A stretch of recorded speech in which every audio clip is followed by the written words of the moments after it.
morning. Welcome to this class. Today I'm going to talk about tropical forest. You've heard probably a lot about temperate forest ecosystems so far, but I'm going to tell you something about tropical forests which are very different from what we know from here.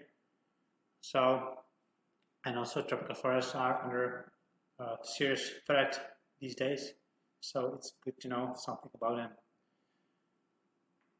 I'm going to focus on tropical forest diversity composition as well as on the threats, and I'm going to show you some examples from both dry as well as rainforest. So when we talk about tropical forest, tropical zone, strictly geographically, it's a zone between tropics of Cancer and Capricorn. These are latitudinal limits on Earth at which sun can be directly overhead. When we look at here, it forms this zone from here north, around here, and here in the south.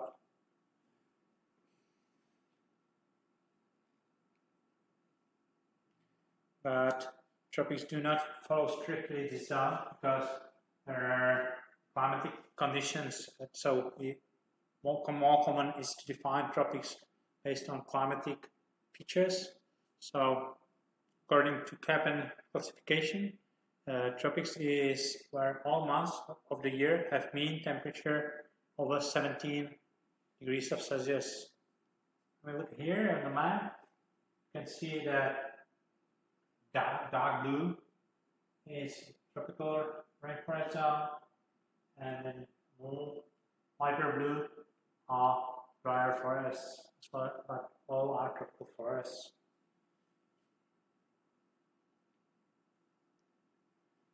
As I showed you before, there are main vegetation types, and I'm going to focus on forests. And what we see here is we have two or three types of forest, tropical forest, main types of tropical forest, which is the first one, the most famous one is rainforest, which are here, the light green here. See, it's around equatorial zone here. More north and south, there are monsoon and dry forests, which are getting drier than rainforests. These are the main tropical forest ecosystems. So when we look at the rainforest climate, it's where there is no significant dry period. And all months we must have precipitation over 60 millimeters. Here we can see two climatic diagrams, one from Singapore, the other from Colombo. This here is monthly precipitation here, and here is temperature. You see no deficit over the year, only small here. It's not significant and it's short. So, however, it's changing these days, and climate change. Drought is becoming common in these areas, and it's threatening the rainforest. So the other zone, more north and south, always north from the rainforest, there is a monsoon tropical climate, which is just already regular but dry short season. And going back, and here is again temperature, precipitation. Temperature here. From Libreville and Manaus, you see this is deficit means this deficit is some short drought period, still quite high precipitation over around 2,800 millimeters, and here 2,200 millimeters, which is quite a lot, still quite a lot. And then the first type is the savanna climate, and there are tropical dry forests, which has already longer dry season, regular dry season, and it has also lower total precipitation, yearly precipitation than monsoon climate. Here you can see dry period here. Here, for example, Bangkok, the famous one here, it's typical with dry, 3 months long dry period every year. When we look at soils, there are 3 main soil types here. Here with the red one, you can see it's Amazonia, is Central Africa, Rainforests in Africa, and Southeast Asia. See the red one, red color, which is soil soils, and around them is this kind of lighter yellow, orange color here, which are dry soils, and there's somewhere around some blue spots, which are dry soils. These are the 3 main soil types. So just a quick look at what these soils are. So oxide soils are typical for rainforests. See where they are here. They are the main soil type in Amazonia and Central Africa. They are typical that all depths there is less than 10% of weatherable minerals. There is low cation exchange capacity. Have this typical red or yellowish color here. You see no clear horizons here.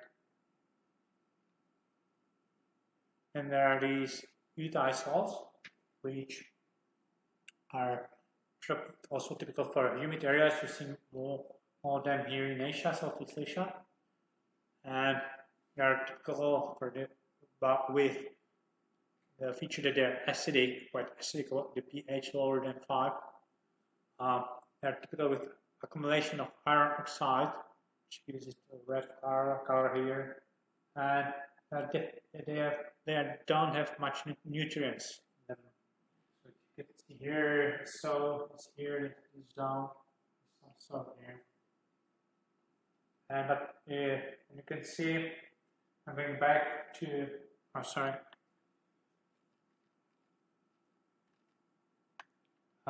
when going back to oxide soils, see they cover around 8% of land, so it's quite a lot. The others, eudiasols as well, 8% of global ice-free land area, which is quite a lot, quite significant land area covered by these soils. But then there are these anti-soils, which are for dry areas where there's not much forest vegetation anymore. But you can see here is Sahara Desert around here in dry areas, deserts here. So we are typical for dry tropical areas. And the typical feature is there is little or no evidence of development of pedogenic horizons. You can see the area is about the same. There are no horizon here. It covers quite a large area of land on Earth, so quite significant, quite important soil type globally. When here, what we hear a lot is that the soils in tropical rainforests, tropical forests are quite shallow. But when we look at this map and look at the colors and soil depth in these tropical areas, here it's like light yellow here, light yellow here, yellow here, which corresponds with these depths, which is around between 100 and 150 centimeters, and 100 and 300 centimeters. So what I want to say just that it's common myth that tropical soils are shallow. They are quite deep. However, what's different is they are quite deep However, the active zone, active due to is very thin. It's on the surface. The composition is very fast, so the fertile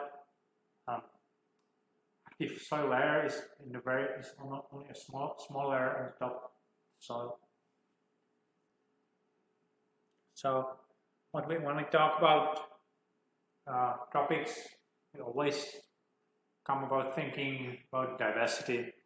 It's when you say that it's synonym for tropics, tropical rainforest, for example, it's synonym for high biodiversity, which is true in most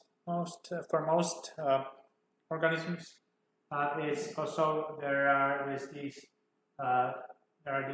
biodiversity hotspots, which are the areas with high biodiversity. You can see that most of them are concentrated in tropics. Here is Andes, the forest here, here in Europe, for example, it's only the Mediterranean basin here, which is people with high endemic high endemism, but it's not tropical. However, these hotspots they deal with biodiversity hotspots. They are focused on above ground organisms and plants, animals, invertebrates.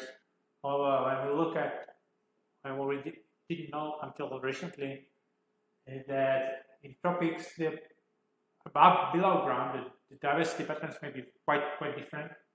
And there was a study in which I was involved that showed it was about earthworms, which are like very common organisms. Everybody knows probably. So, but we didn't know much about them.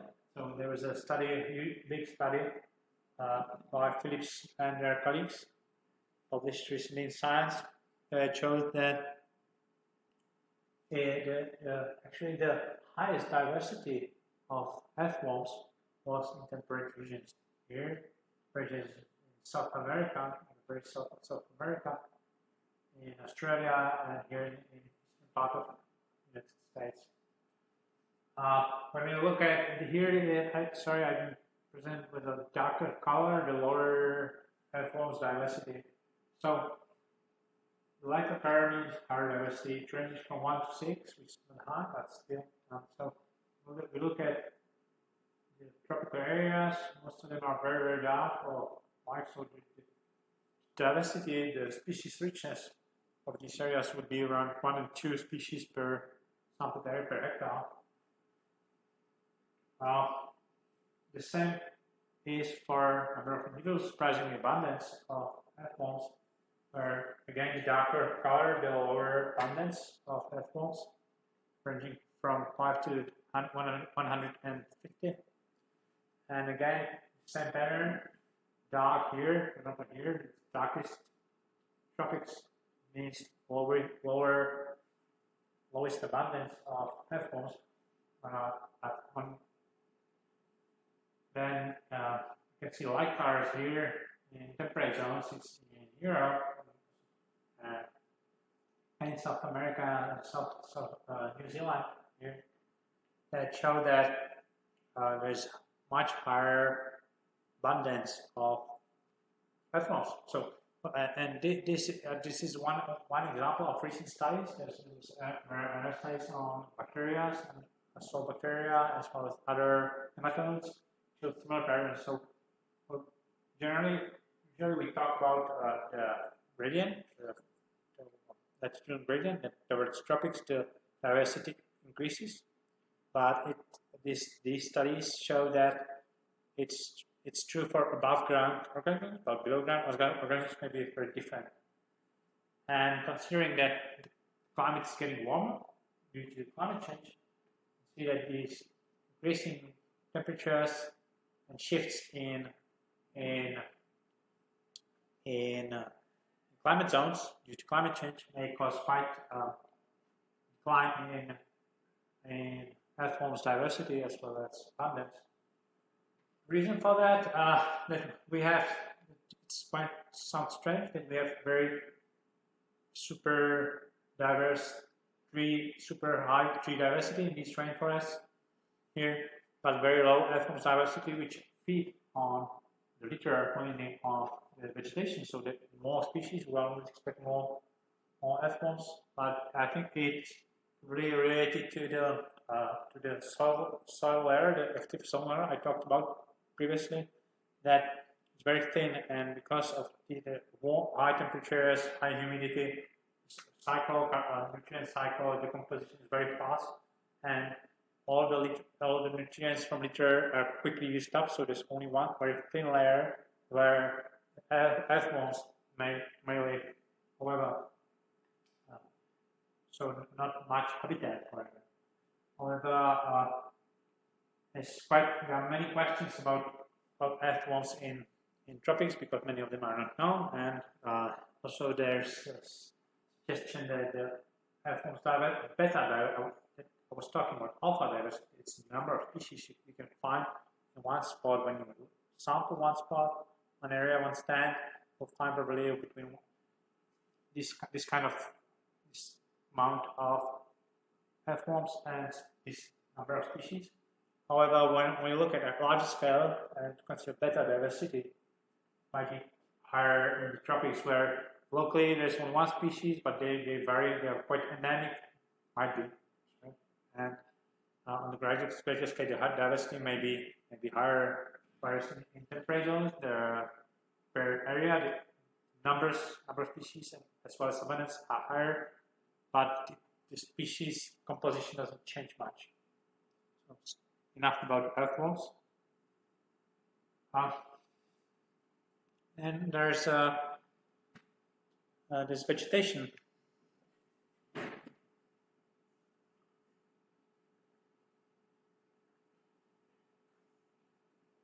And here there's a study published in 2018 in Nature about the vegetation changes from 1986 to 2016 using satellite data. And with green here, we see actual, in this graph, we see actual prevailing type of vegetation.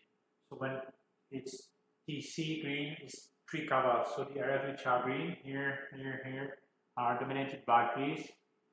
Short vegetation, SC, it's blue, so these are mainly pasture, savanna, steppes here, and bare ground. It means there's not much vegetation, and deserts and cold areas here. So we can see that in tropics, the green is Amazon here, and Southeast Asia here, as well as Central Africa. These are tropical zones with high abundance of vegetation. However, when we look at changes since 1982, then you can see that there are significant changes. Again, when it's green, it's here, means that the tree area covered by trees increased. Here, somewhere, for example, it's interesting is to see the eastern United States, Europe somewhere here, and also in China here, because all areas with significant reforestation efforts, and increasing area of forest, but also here in the tropics, in sub-Saharan belt, where the threat of Sahara desert spring, so this green belt, very famous project. You see it from the space here, the area covered by trees increase here. However, then there are these purple areas, which are constantly here and here, where the vegetation decreased, vegetation cover, tree cover decreased, and it's especially here that it indicates it's very indicative of deforestation. And when we look where where this is most concentrated is here in not directly in the Amazon, but a bit south from the Amazon. It's a dry forest that border with Amazon rainforest. This is the area with the highest deforestation rate in the world. I'm going to talk about that later. I'm going to show you. This is here. So then I'm going to show you something from our research done in Chaco. It's called Chaco experiment, and we studied the impacts of establishment of silvopastoral management in dry forest. As I showed you the map before, Chaco is here. It's in the zone of the highest deforestation rate in the world. So actually, it's not. It's called Grand Chaco. It's plateau on 1 million square kilometers covered by dry forests. The largest continuous dry forest in the world so far. And it's satellites images from this zone. It's around here, the green zone. You can see it's from 1984. The area green, you see just green, nothing else. More sun. Oh no.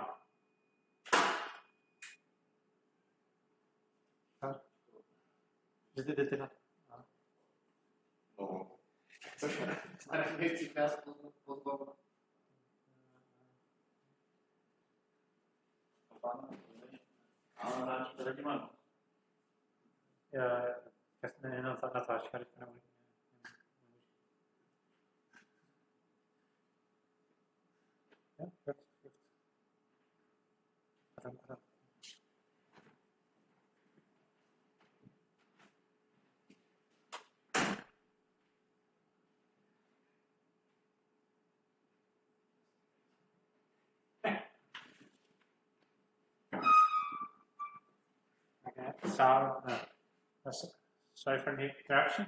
This is the area of I'm gonna show you back, and I'm going to talk about our study about in Chaco. It's Grand Chaco here. As I said, showed to your colleagues that this is the map. I'm going to turn back. It was a publication in Nature 2018 about the deforestation and where the area total tree cover increased and where it decreased. Here, the highest deforestation rate in the world is in here. It's dry forest of South America, basically. It's in the border. It's south of Amazon rainforest, and we did a study there. It's in a zone in a forest called Chaco. It's a big plateau, 1 million square kilometers. It's the largest continuous dry forest in the world.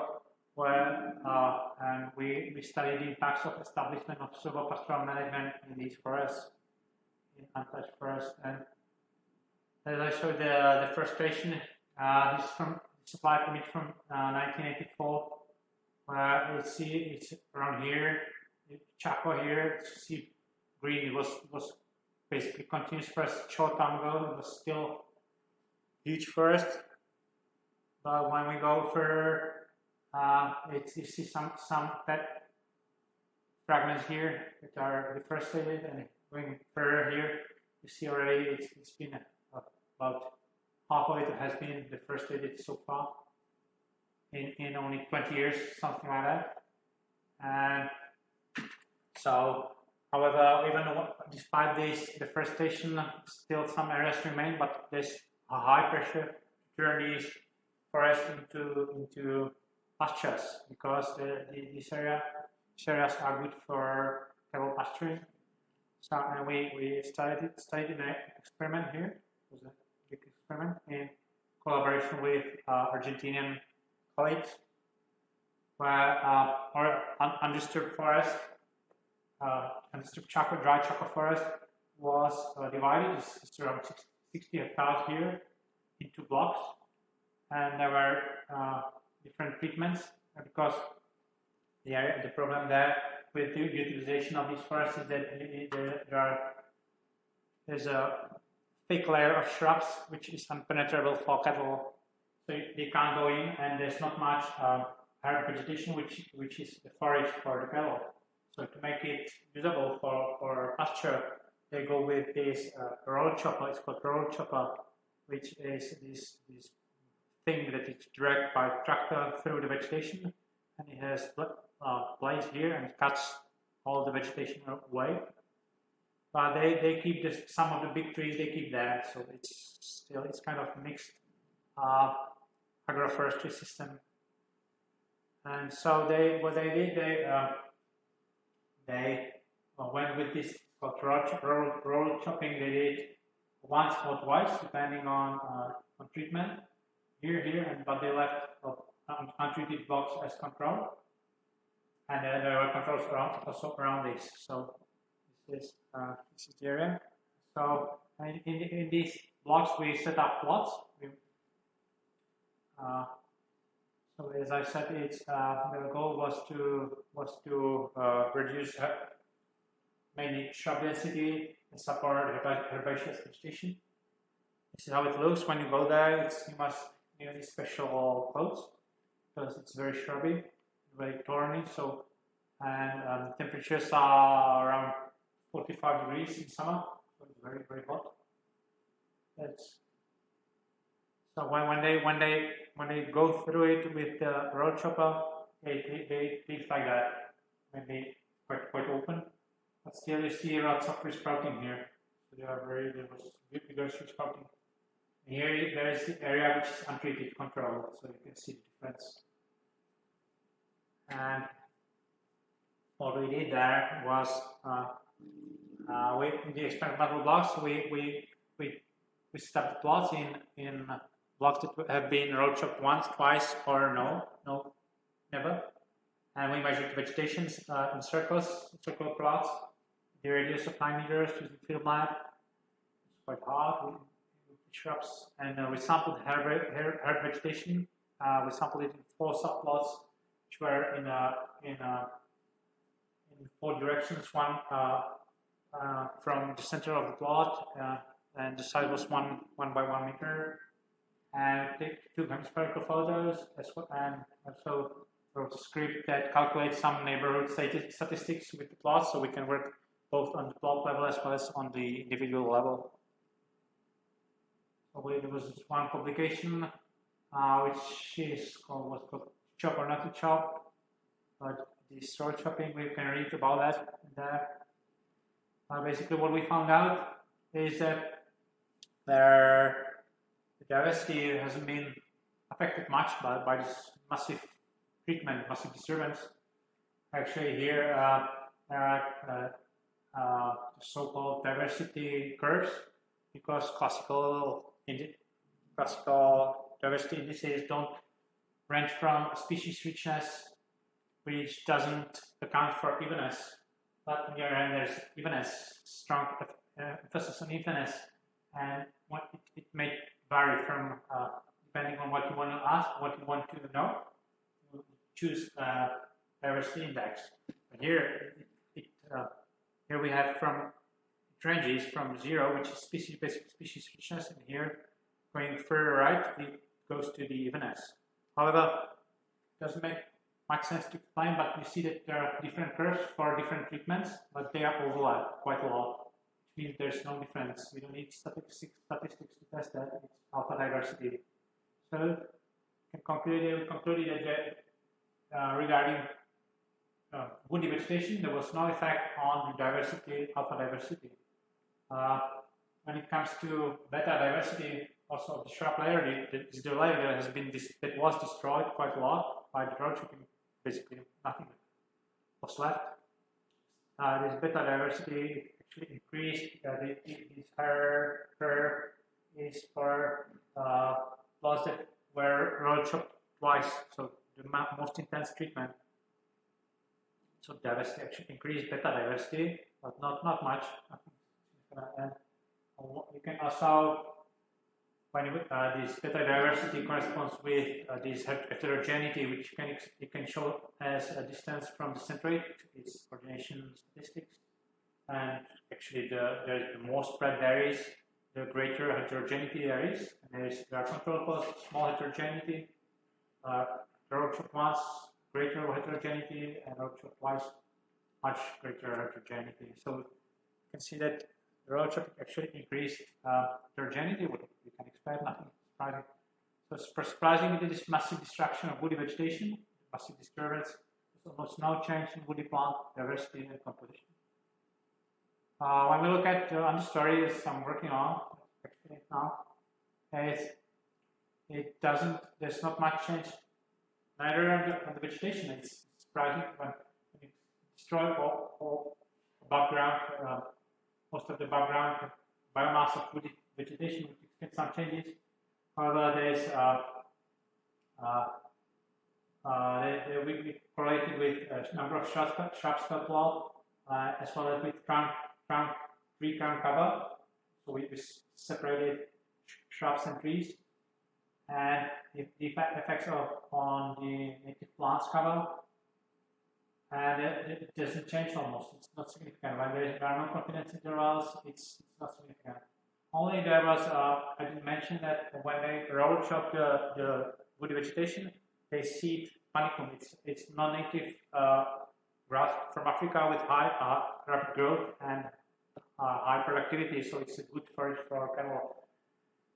So we see that it actually affected negatively the panicum cover. So this shows, and it's all there's quite not much relationship in the data, which is very surprising. It's very different from what we have here, what we have elsewhere. And we can say that the destruction of woody vegetation affected only non-native herb species, but not the native ones. So this, and we think that it's because it's very harsh environment, very hot, very dry, and there are studies that show that there are the plants strategies focus on survival, so they don't compete that much, they don't interact that much.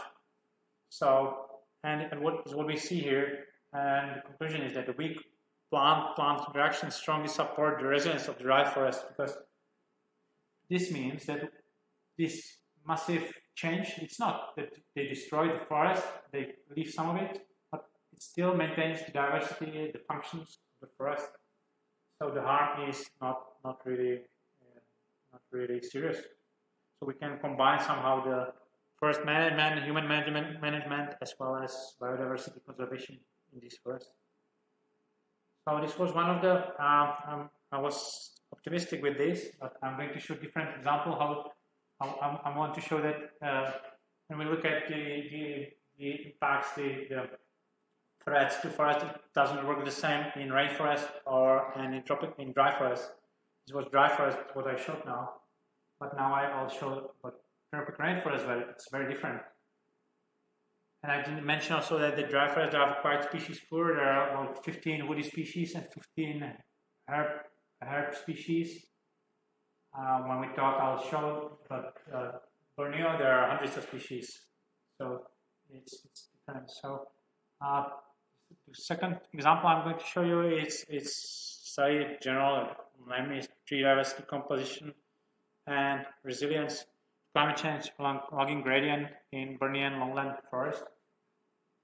It's been so I'm going to talk about some words about Borneo. Borneo is the third largest island in the world. It's famous for its rainforest. It belongs to three parts. One is Kalimantan, the biggest part belongs to Indonesia.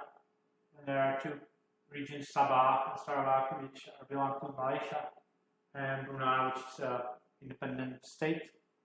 If you want to see nice rainforest, you go to Brunei, because it's very rich. They have lots of petrol, so they don't need the money from the rainforest. Yeah, so one of the best protected forests in the world here in Brunei. So but they say when they run out of petrol, they'll cut down the forest. So far they haven't run out. So, but when Borneo, it was in 1950s, it was basically all rainforest here in 1950s. Going in 1985, high deforestation, and until now, see only some areas with forest. Most of the rainforest has been cut down and transformed into palm plantations. And what's very different from temperate zones here is the very high tree species diversity. These are only trees, nothing else. And there's a study by Slick and his colleagues that they sampled one hectare plots, and the higher number is family, only family. It's like Euphorbiaceae, and genus is like Shorea, Macaranga, not species. So here it's around Borneo here. So for here, the higher are there about 1 hectare per 1 hectare. And I didn't say they didn't sample all, they sampled only 640 trees, not all the trees. It's random sample. So the higher number, you see it's around 35, 40 families per hectare. And when it comes to genus, it's 100, it's 100, 122. So it is very high diversity. When we split it into species, we can get easily 200 species per hectare. So it's not when we talk about temperate forests, we talk about oak forests, spruce forests, mixed forests. But it's nothing like that. When you walk there, each of the tree is probably different species. So it's quite also different in terms of management, in terms of research, and also it's also one of the puzzles. It's one of the main questions in ecology. How is it possible that something like that may happen? That it was already during Darwin's time. It was one of Darwin's questions. It hasn't been answered so far. How is it possible that so many species co-occur? And there are different models, but none of them explains 100% all of the diversity. So there's some sample from not only from Borneo, they are from different countries. There's a network of permanent plots. There are big ones. They are minimum 25 hectares. So they are remeasured every 5 years, all trees. And I would just I'm not going to show all of them. You can see this there. I didn't mention also that when you go to rainforest, it's very, very hard to identify species because there are so many of them and they are quite similar. So it's quite hard. So there are not much good data, but here from these plots we have very good data.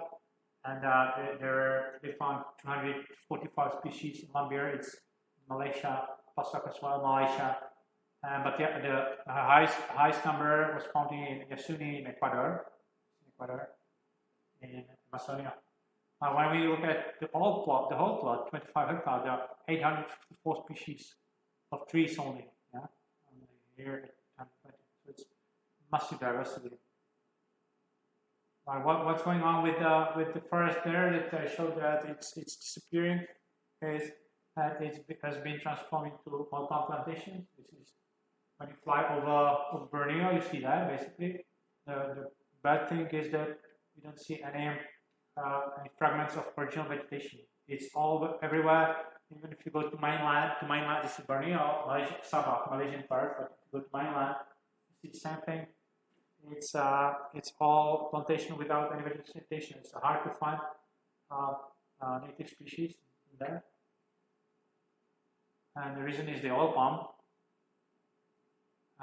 It's quite nice palm. Yeah, it's very, very decorative. It's originally from West and Southwest Africa. Recently, I read about that in Africa. They are trying to make use of the native oil palms that are naturally in the rainforest, harvest them instead of making new plantations. So it's one of the fastest spreading agricultural crops, maybe the fastest spreading in the world. It's obviously the source of all palm oil. When it's here from these seeds, so it's very heavy. We take it; it's very heavy. It's full of oil, and these are seeds actually, and many. It is very productive. The thing is that this palm is very. Somewhere they say that they harvest every 2 months. Here in these zones in Borneo where we work, we harvest three or four times a year. This amount of fruits, you get 7,000 liters per hectare per year. It's quite high. The maintenance cost is quite low, so it's very profitable. And when we look at this source of oil in the world, still oil palm is the greatest source of oil. However, I want to go back. I like to show this graph because actually, when we see the other options, what we have for vegetation oil, it's rapeseed, soybean, sunflower. When you compare fields of these with oil palm plantations, oil palm plants are very nice, quite environmentally friendly compared to soybean, for example, because this is basically it's a forest. It's not native. It's basically not native, but it works like forest. There's some carbon storage. There's some protection of soil, shading, and some animals also can live in it. So, and it's permanent plant. So you don't harvest it. So there's not much erosion compared to what. If you, for example, compare to soybean, which, for example, in South America, often there's either oil palm or soybean. Soybean it's a small species like that, very intensively maintained by pesticides, and nothing can live in the soybean field. However, in comparison, in oil palm plantation, you can still have some of the original species, actually, animals. So, and it's here. Actually, it's not that much, but it's more if you see the field rapeseed here or sunflower fields here in the Czech Republic, you wouldn't find any species. It's basically desert, but here at least you find something. I'm not saying it's good, but it's better than what we have. And these graphs show this is relative species richness. This is when we have a forest, like block, this primary forest or disturbed forest. One is the richness we can find in the forest, and the columns are relative what we can find in oil palm plantations. And the yellow are species that are species not shared with the forest. These are species typical only for outside forest or oil palms. The green is the species that you can find also in the forest, the shared species. And you can see that, for example, for these there are many, about half of the species richness is still in the oil palm plantations. Primates, you can see, for example, orangutans, where in the area where we work, there are pretty common orangutans. They go to oil palms, and many animals they like the fruits. They like the oil palm fruits, but they are shot at, and when people go to, monkeys like it. But what we can see here, what's quite a problem, is mosquitoes. You can see that the only group tested here in this study was mosquitoes. They're the same species. And there are studies from our colleagues that show that there is actually greater abundance of mosquitoes, and the dangerous one that transmit malaria, dengue in oil palms. So we can see that when the oil palms are set up, when the rainforest is destroyed and replaced by oil palm, local people are actually they look for the oil palms. They don't like rainforest because there are many diseases. There are elephants. They're scared of elephants. When the company comes, they build roads. There are no roads, but they build roads. they built a small factory, a small school for children, and the local people are happy, and they are happy that there are less diseases, but still there are still the same mosquitoes, or more mosquitoes. So I'm going back to the forest, and it was about small ponds, but I want to talk more about the rainforest. When we talk about rainforest, you imagine usually this like nice picture, you know, from everywhere, big trees, structure, many strata. Usually when you go there, you find mostly something like that, secondary forest, disturbed forest. There are some trees, but mostly herbaceous vegetation here, and lianas species. So, but this is the reality, what we have, log forest mostly. However, logging is in these tropical rainforests is very different. That's why I stressed that there are so many species. There are per hectare, for example, in one study in Peru, we had in secondary forest 130 species, but only 5 and 6 of them were commercially usable. So they will not harvest all of them, all of the forest. They just go mark the valuable trees with GPS, and they make plan and selectively log them, take them out, and the rest of the forest remains. So this means the logging there is selective and keeps the forest still standing, and they take only the commercially valuable species. Depending on where we are, for example, in Amazonia, the percentage of these valuable species is quite low. So this selective logging destroys only about 20% of the forest. However, in Southeast Asia, the dominant group are dipterocarps. I'll talk about them more, which may form about 50 or 60% of biomass of the forest. So when the selective logging affects more, and they all are taken out by harvesting. So the selective logging affects much more, for example, these forests in Southeast Asia than the forest in Amazonia. They focus on the large trees. They don't like this. They don't take out the big trees, which obviously alters the structure, because most of the biomass is in the big trees. Basal area is in big trees, and it opens the canopy, changes composition, and it's major cause of forest degradation. Sometimes I talk when people say that logging destroys the forest.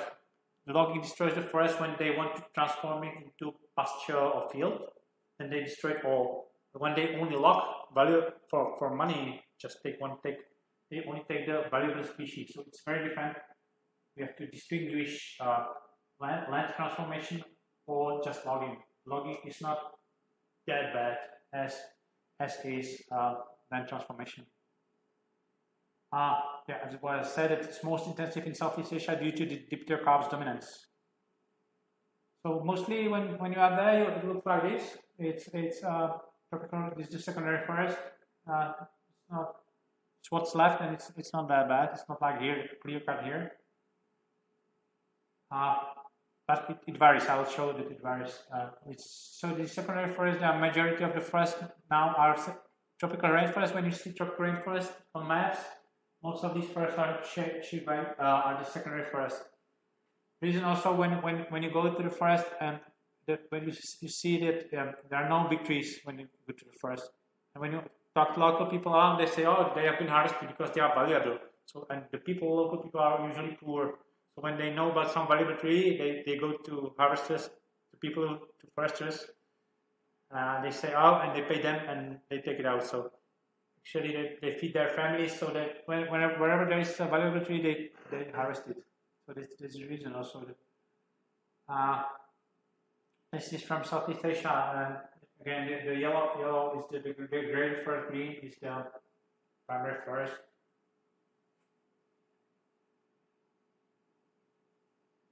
So here is a difference. You can see the difference, how it looks just after logging. Here you see on the right, there is primary forest, but still it has been affected by the roads here. But this is after logging. They went to the valuable trees, harvested them, and went away. Still, per each of the harvested tree, there are several of trees damaged by logging, obviously. So it's not good. So the difference between the forest is that there is actually higher density in those secondary forest of trees, but they are smaller because there's more generation. And also you can feel it because if you walk in the primary forest, it's quite easy, it's quite pleasure, it's quite nice to work in it. You can walk, and the temperatures are quite nice, but around 25 maximums. And in contrast, in secondary forest, it's very dense vegetation where it's hard to walk, and also the temperature extremes are much greater. The temperatures are higher. So, and this is how it looks when they take out big trees. They are mostly the late successional species, the little ones. And so the trees that remain are on average smaller and lower. There's lower carbon stock. However, there's greater leaf area index. This area covered by vegetation, and it's because when it's very typical for tropical forests when after harvesting there's great abundance of lianas. Cover all the trees around.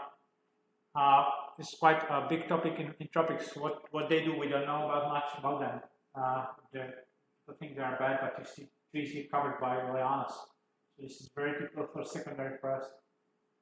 There's quite research into it going on. Here is the secondary forest with lianas again, and also there's quite abundant herbaceous vegetation, particularly for ginger species, big ones. So our study we focus on difference in species composition. So difference between primary and secondary forest. In Borneo, there is Dipterocarps. It's family Dipterocarpaceae. They are late successional species. They are all the most of the big trees you see here in primary forest are Dipterocarps. If you have been to Southeast Asia, you may have seen them. They're common in Thailand, wherever across Southeast Asia, and you can recognize them by the seeds. They are very typical. They have different shapes. They have these small wings with different shapes, but you can't. When you see something like that, you can be sure that it's Dipterocarp there. Although in the secondary forest, they are dominated by party species, and in Borneo and in Southeast Asia, it's genus Macarangas, family Euphorbiaceae. It's looks quite different. You see, they are fast-growing species that with not very dense grounds. These are them here. You can see them in the landscape, in the degraded landscape in tropics very often. This is quite easy to identify. This is Macaranga gigantea, big leaves like that.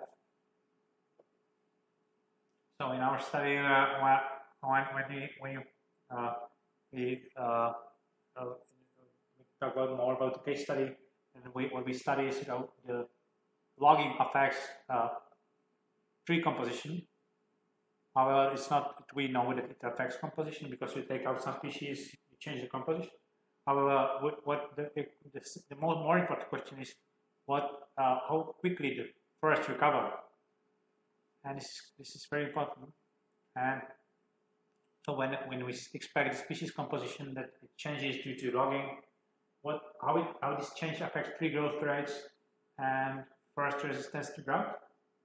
And I have some hypotheses. So we were doing it in a big project, one of the biggest in the world. Experiment called Stability of Altered Forest Ecosystems, and it's led by Imperial College, London. But it's the main the core funding comes from this company, Sime Darby, which is the biggest oil palm oil producer in Malaysia. Sime Darby company, they have a foundation, and they provided around 7 million euros for 10 years for the research. So, and the project is located here in Sabah. It's called Sabah, Malaysia. It belongs to Malaysia. It's why here? Why in Sabah? It's this region. There's a area covered by oil palm plantation, and the darker color, the oil plantation area. You see the Sabah is one of the most transformed areas, one of the areas most covered by oil palm plantations. Here.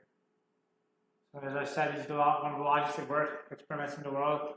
It covers the area of 7,000 hectares. And we investigate, there are different groups working, and they focus on the effects of logging, deforestation, fragmentation, on functioning of tropical rainforests. And it's long time. It's been going on for 10 years already. I expect to last more than 20. And there have been I think it's an old number, more than 200 research projects within the project, and more than 400 scientists from all over the world. This is the camp. It's located, and you have to go there. You need some permits, and it's not. It's the forest, in the middle of the forest. Well, most of the forest is gone because the project actually, as I said, it's in collaboration with Time Diary Foundation, the company. And the question now today in the landscape there is, it's not we can't stop transformation into oil palm plantations. If it's profitable, they will do it. You can't do anything about it. However, I think is to find a way how to make a landscape with still the functions of the forest. So here, the founders of the projects managed to make a deal with the company. So they are transforming the forest into oil palm plantation, but leaving fragments of the forest. Something like we have here, something like a landscape with some mixture of oil palm plantations as well as native vegetation. That's what's not common. And as I showed that when they plant or make oil plantations, they make they remove all the vegetation, and it's common in South America as well. They don't leave anything. I like to identify, to learn new species, native species, and sometimes in this area I can't find any tree with native trees, all natives. So in this project, what's going on, it's here. Also, I didn't mention that here it's a hilly area. Actually, the lowland areas which are near the sea mainly have been already transformed all into oil palm plantations. So there's no more land available left. It's either protected area or oil palm plantation. So they are moving towards the hilly areas where it's more expensive to do, because you need to make these terraces. And there they plant the oil palms. They plant some lianas that cover soil. And they're from family Fabaceae, so they provide nitrogen for the oil palm to eliminate erosion. So area is like that. And the question is, one of the questions that hasn't been answered so far is how big the fragments that need to be to maintain the functions of the rainforest. So there are two types of fragments. There are fragments of here, and among the plantations, and there's forest. It's by law. Actually, it's not experimental, but along the rivers you must keep some area away forest, the plantation to the river, the banks of the river. So question that I said is how big the fragment must be to maintain biodiversity, or at least most of the functions. And so there are different fragments. There are always 1 hectare fragments, 2 10-hectare fragments, and 100-hectare fragment. And this is called fractal design. And when you look in the slide map, we have this. It's replicated across the landscape in six blocks here, 1, 2, 3, 4, 5, 6, and there's also area which is secondary forest SFE, light green, where it's what there was before is the secondary forest. There's also a controlled area which is Virgin Jungle Reserve. This area supposed to be unlocked, but some of the borders of the protected area have been locked as well. So this is typical landscape in Borneo and Southeast Asia. You have either primary forest, which is very rare. It's really hard to go to. Or secondary forest, which is more common, and what's most common is the old palm plantations. However, within the secondary forest, as I said, it's what the most common type of forest now. It is a range. You can have locked forest here and fragmented forest, and it's range from old growth forest to old palm plantation. I'll skip that. In our study, we focus on the forest degradation. So, and it's even in the fragments that remain, most of the forest is locked. It's not primary forest. So, and according to the state of the forest, the fragments were classified by qualities. Like quality 2 is the heavily locked forest, quality 2 moderately locked, first quality 4 lightly locked, and quality 5 no logging control. So in this there are different studies working from primary production, climate, hydrology, biodiversity. Still, there are many species, animals that are quite common. Still, there are orangutans, quite common. It's a crab, camera crab here. Orangutan one. There are so many snakes, so it's quite dangerous. But no one has died so far, but almost. And when we're there, you work with lychee is the main problem is the lychees.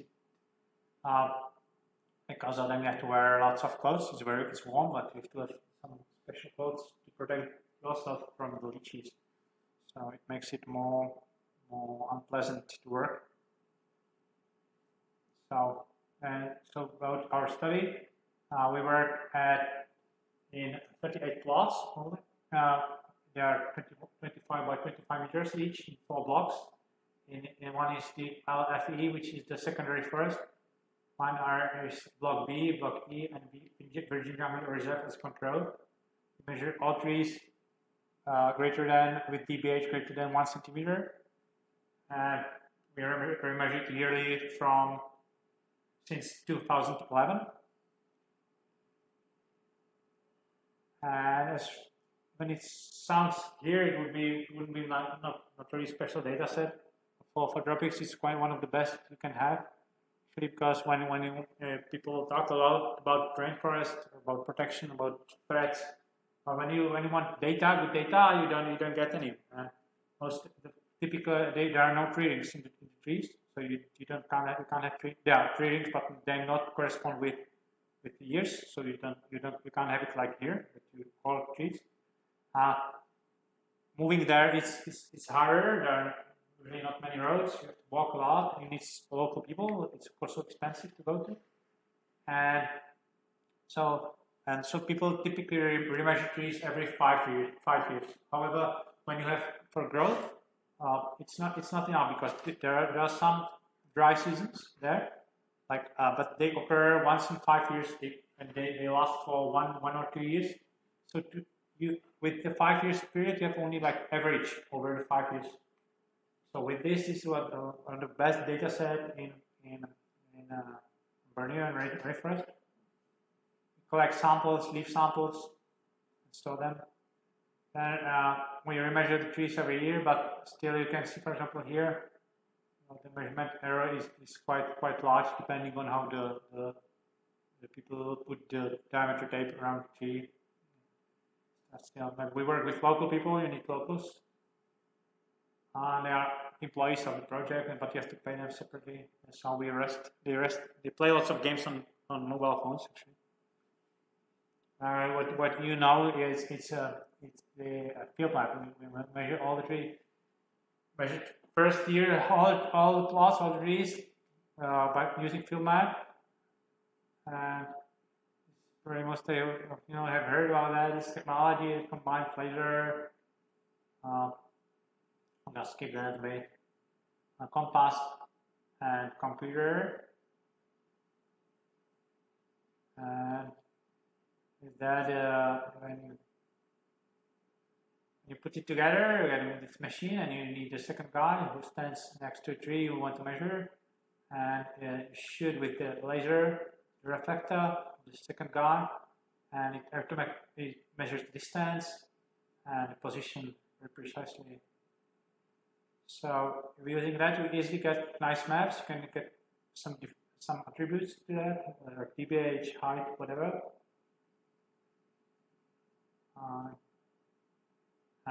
Because it measures also the 3D coordinates, and you can make these 3D maps. I'm going to talk about these maps because it's not perfect still. It's a good thing, field map. Still there are some errors, but so far it's like the most precise technology for these kind of measurements. So these data, even if they flew over the area with LiDAR, with a plane, or some people use satellite data, they need some plots for calibration. So they need these data, positions of the trees, to calibrate their GIS models. So it's very useful also for airborne data. You take, in addition to measuring trees, when you take these semi-spectral photos, several plots in several places across each plot, different. Now working on that, we used to go with students before. Now we don't have any big project for that, but still it takes some work there. But now when we go, because most of the trees have been measured, so we measure only new ones, new recruits. So it's not that hard, and we measure. We come with the map from the field map and remeasure the trees. This is Alocasia. You may know it's native there. It's famous with the big leaves. It's commonly planted ornamental plant in tropics. And working like that is when in the secondary, in the degraded plots, they look like that. These are degraded plots. To walk there, you need guys with machete to remove the vegetation to be able to walk there. But in 2 months after that, it's like green mass.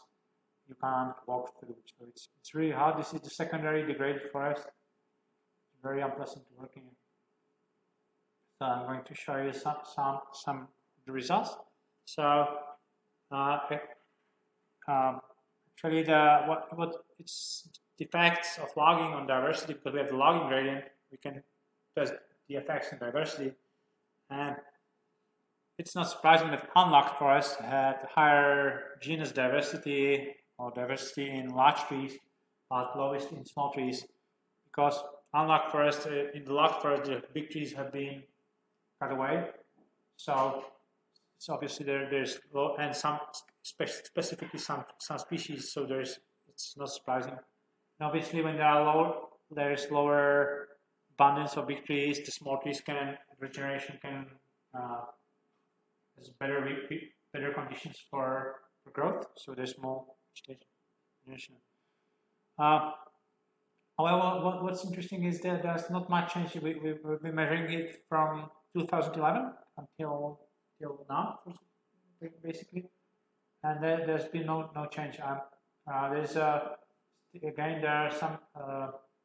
It's because when you these are accumulation curves. So when you sample trees per plot, you have different number of trees. So if you have, for example, 2 trees per plot, you can't have greater number of species than 2. So for this, but when you have 100 or 200, there's higher probability of more species, but it's not because of the environment, it's because of just probability. So to make it comparable, you use this rarefication, and this is the rarefied genus richness, and 5 is the unlocked forest. So it basically shows, and what it says 0 means species richness, 1 is Shannon, it's between species richness and abundance-based, more abundance-based indexes and indices, and this is Simpson's more abundance-based. It doesn't matter. You can see actually trend, lower number, lower diversity in the unlocked forest and higher in the more locked forest, but kind of not but it doesn't change over it didn't change over the years. There's another, when we look at the tree species composition, small, we divide it into small and large trees. Small trees are trees smaller than 10 centimeters, and large trees are larger trees than 10 centimeters. And obviously, when you may know this non-metric multidimensional scaling.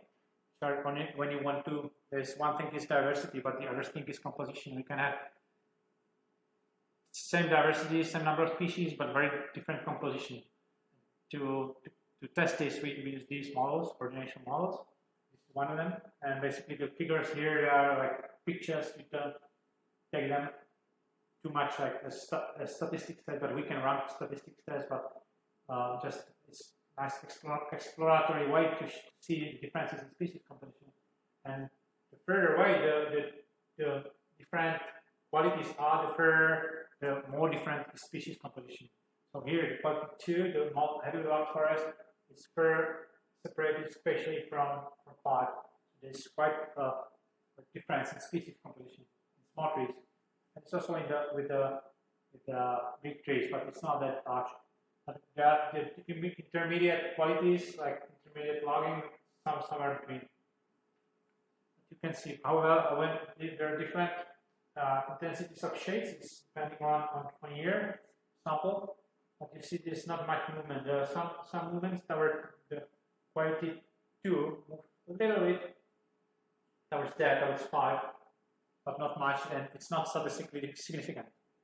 So the thing is that there are the logging caused quite a change in species composition, but the recovery is very slow.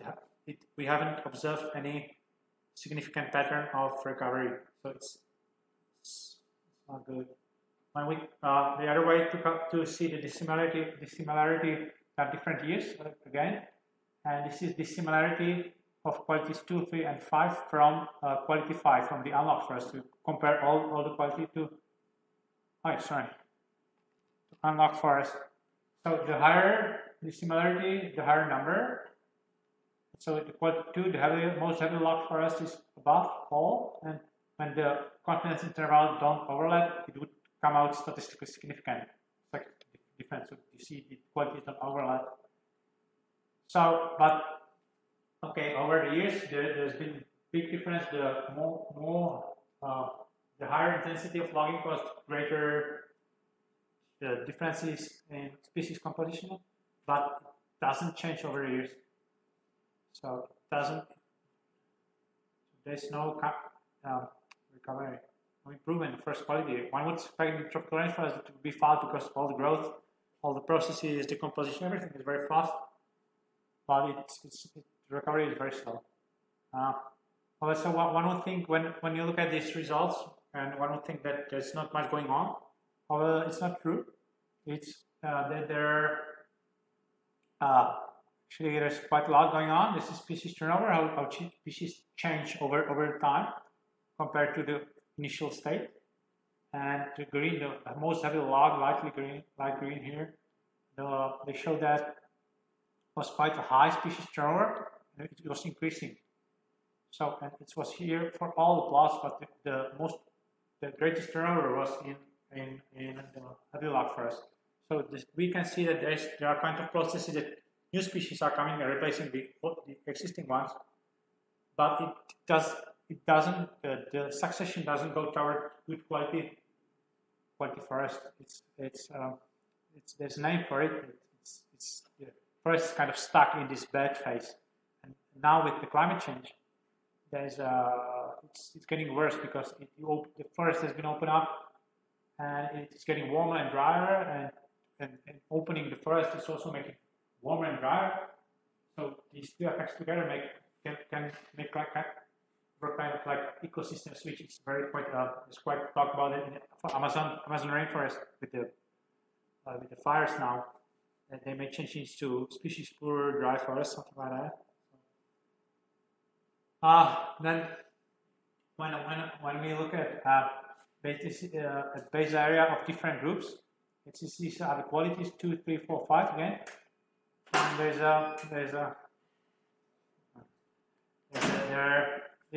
I split the species depending on the species either to dipterocarps, which are the high quality species, other species that are not classified, and pioneer species.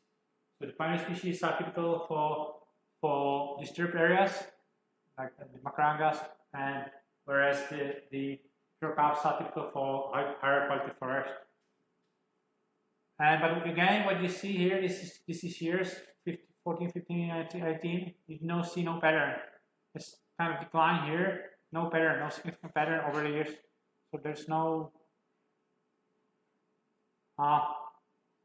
We were lucky that there was because we measured yearly, and there was a big drought in 2000. Basically, 15-16 was most intense due to El Nino. It's quite comes more or less every 5 years. But it's now, with the climate change, it's becoming more and more frequent and more intense. And this one was very, very intense. It was one of the most severe drought in the last 400 years. And when I look at the increment, this is per plot increment. Total increment. You see here that it was 2014 was before the El Nino, before the drought. It slowed, the growth slowed, but then recovered after that, but not to the levels as it was before. But when it's not only growth. When the drought affects the forest, it affects the growth, but it also affects mortality. And here I counted the basal area lost by mortality during the years. This is here, and this is the green is the gain that was the increase of basal area due to growth. So here with the red, it corresponds with this curve that it slowed, growth slowed, but then it recovered slightly, but not to pre-drought levels yet. However, you see the massive increase in mortality, and then here the mortality was double basically, and it was pretty high, and here at these levels, the mortality, the decrease of basal area due to mortality was greater than the increase due to growth. So when you look at this as a carbon balance, it was here the first before the drought, it was a carbon sink because the growth was greater than the mortality, but here the drought turned into carbon source here, becoming carbon source. So you can see that the droughts, the climate change may affect heavily the functions of the forest, climatic functions. However, when I showed you the figures by split by the groups, and here I calculated relative values. This is relative growth and relative mortality, and for dipterocarps and pioneer species, I'm going to focus more on these two groups. And you can see here the line here it's the drought. The year when the drought was most intense. And for dipterocarps, you see here the growth was higher. The red is growth. Relative growth was higher all the years, and the mortality was quite low, increasing here a bit. After the drought, some trees died. But what we see also here that the growth it was slowed a bit, but then recovered quite quickly. So there was kind of recovery growth very fast growth. When we look at here, various species, they have actually greater growth than dipterocarps during wet season when it was normal wet season. But still they have quite high mortality, but when it was becoming dry, it growth slowed a lot here and never recovered the red. You see it going down, never recovered. So when in terms of when you look at the effects of drought, there are like three phases. Is resistance is the phase when how much the growth slows, and there is recovery, how much and how quickly the growth recovers, and then the difference before and after this is the resilience. You see that this Spanish species had very poor resistance as well as resilience to drought, whereas the late successional good quality species have very good tolerance to drought.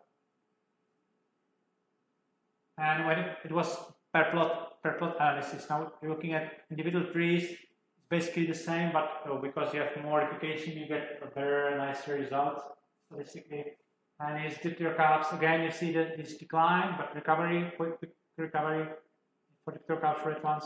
For pioneer species, massive decline in growth and very small recovery, very slow recovery. Also, it's very important here because sometimes there are opinions that say that logging doesn't affect forest that much, rainforest, tropical forest, because these pioneer species, they are acquisitive species, they are very fast growing species.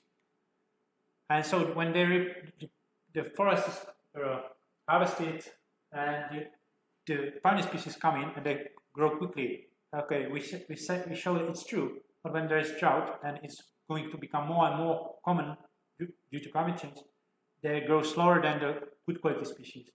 So we see that it's not true. So I'm going to conclusions. So where we can see that logging significantly changed the species composition as well as diversity, but the impact increases with logging intensity. So more logging, more changes. However, we haven't seen any signs of recovery despite the great species turnover, which is surprising.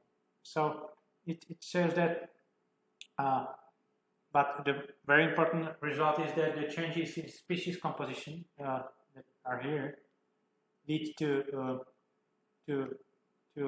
increased vulnerability of rainforest to climate change. So you may change the composition, you support the species, pioneer species that are vulnerable to climate change, to drought. So you make the rainforest more vulnerable to climate change, to drought. It's very important because there's a debate whether this selective logging typical for tropical forest, whether the effect is big or not. We can see that, we can show that yes, it is. And also the slow recovery shows that there's one would think working here in temperate forest that the recovery, in some years the forest will recover, and there it's very growth and all processes are so fast. I expect actually that the recovery will be fast. It is not. So once the forest is logged, the damage is for a long time. It's not short time. So change is so now we are coming to questions why does it happen? Why there's no recovery, despite species turnover? And one of the explanations is microclimate. There's lots of research focusing now on microclimate. I'm working on a paper about that, and because it's in tropics, and it's there's high radiation from sun. And here is you see daily temperatures measured over some period of time, and this is the red ones are for all palm plantation. See, it's going to 32 degrees, around 32 degrees every day, and there is a high canopy. It's like open forest. It's not well marked here. This is locked forest here. See the temperature going 28 degrees, so it's milder. Here is an old growth place, which I was talking about. It's pleasant to work there. You get around 25 degrees max, and the lowest 23. So So it's quite buffering a lot of the forest buffers a lot of climate variation also. So when you open it up, you get quite climatic extremes, much dry climate, and the forest also becomes more vulnerable to fires. We have very a lot of fires now. This actually, together with the climate change, makes the forest, once it's open, it becomes drier and warmer, and it's more easier to burn. So also we think this microclimate may be too hard for the lake successional species such as the pterocarps to recover, because these species are adapted to regenerate in the forest understory, not in the open areas. They don't have that many mechanisms to cope with the climate extremes, with drought. So, but there's more research needed, because we don't know about it much. But there's due to new microclimate devices, we are studying that intensively now. So as what I'm going to show you just the way where we are going, and it's because, as I said, there are no drinks. You have to come and remeasure. There might be quite a high measurement error. You work with local people; they are not much interested in your research. They are paid for it, so they do it like that. And very costly. And also there's the microclimate. So we combine these automatic manometers. We are working with them here in Europe, and this famous TMS4 soil loggers that measure. Where it was? Yeah, sorry. I just want to show that these manometers, they measure the diameter changes every 15 minutes, and with precision of 1 micrometer. I'll show you the results. And it's stored here, so we come once a year or twice a year, check and download data from here, and it has it's the same data logger as these TMS. So, and they measure these measure soil moisture, soil temperature, and air temperature here every 15 minutes as well. So when we combine that, we really know what's going on. It's just an example. It was from this date is and it's actually this year in July, and there was a small El Nino. There was a small small drought here. It was a small drought, increasing soil moisture. This is the model. This gray zone is the measured values. So the model ones fitted it into and but here is these are the data from the manometers.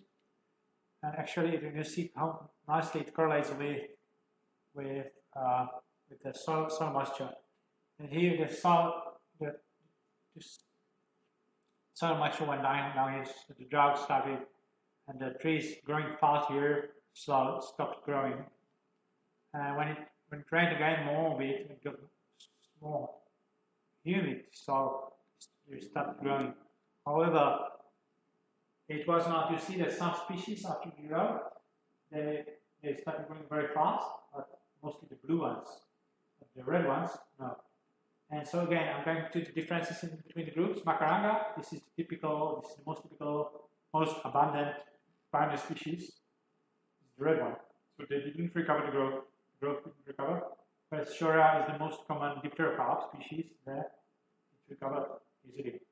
Again, it shows now very nicely the tolerance to drought. These species actually, because Macaranga aquatic species, they grow quickly and they die quickly. They are not long-lived, so they don't have many adaptations to drought. Whereas the dipterocarps may live for hundreds of years. So they have to be adapted to droughts.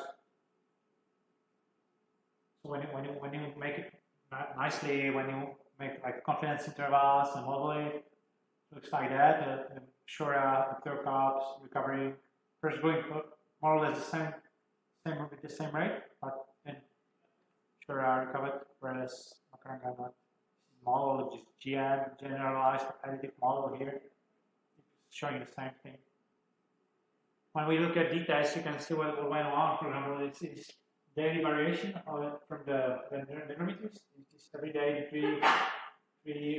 it transpirates, it loses water and the stem shrinks. And when it refills the water, it swells, so it get this every day. So here in Europe, but everywhere basically. Well, when there's drought, one day when there's drought, the tree doesn't have enough water. It uses water, but doesn't have enough to refill, so it starts shrinking. It's shrinking and becoming, the stems become small. So I think towards finish. So what I want to say is that it's really crucial to protect the old growth forest from logging. Because the selective logging, there are tendencies, there are lots of talks that we can log, we just take out some trees, and not all of them, and it doesn't affect much of the forest. But now we show that it affects the forest, and the forest doesn't recover from it quickly. So there's this popular thing you may have heard about, this reduced intensity logging. Actually, it's a good thing that because as I showed that there's more intense the logging is, the greater the changes are. So it's in Southeast Asia very common that they have certain percentage of the biomass that they remove from the forest. Not all of them, not all the dipterocarps, not all the valuable species, only some of them. So it's kind of more environmentally friendly logging, but it's popular now by politicians in Southeast Asia. So because of that, when you remove the valuable species, and I showed there's not much recovery, not much the high quality species coming in, and so there are some projects that enrich the forest. They plant the dipterocarp as we do here, like planting. They plant the dipterocarps into the forest to make the succession quicker. But it's not. I haven't seen any successful project in that here. Also, when you hear the news, it's actually there's you hear about, for example, in Brazil that large areas of rainforests have been burned, and that France is going to pay for reforestation. But how do you want to reforestate forest with 100 species per hectare? Yeah, mostly I would really be cautious about that, because often, for example, the fires in Brazil, the forest can recover from logging from the fires quite easily. But with the planting, they usually plant. There are not technologies for native species. Most of the technologies are for non-native eucalyptus and pinus species. So they use these non-native species and suppress by herbicides the native vegetation recovering, and plant the non-native species, and they make it plantations, but they call it forest recovery. So there's been a huge debate about what we can consider as reforestation, because politicians, we hear we plant 1 billion trees, but most of the planted trees are actually non-native trees, exotic trees of eucalyptus species. It will be harvested in 15 years because they have very short rotation. They are plantation species. So as I say, we can't reforestate fully the tropical rainforest. So because of diversity, it's not possible so far. So but just general conclusion that I showed the result from the dry forest, where the human intervention didn't cause that much change. However, when we look at the rainforest, there you can see the impacts. A small amount of human activities cause large damage. So we need to really see where we are working. So the tropical forest, we see that the tropical forest face several series of human-related threats, but the impacts differ according to ecosystem. It's not the same everywhere, and it's a sad thing, but I don't see any way out of that, because as long as the activities of humans, the deforestation, it's profitable, it will go on. So even if whatever project there is, if you pump money into the project, the conservation works. When you stop the project, immediately it's destroyed, finished, done. So And one of the reasons is also because we are not, I think we are not good example for the local people, because we have destroyed our forests. What we have as a nice nature here, it's like the meadows and trees. It's what they want to have there, but we don't want them to have there because it's degradation. But we did it long time ago, and they are doing it now. So, but when they are poor, we are rich, but we want them to stay poor. So, I think without taking into account the local population, that they are poor, and we some kind of subsidies for them, it will continue. Thank you for your attention.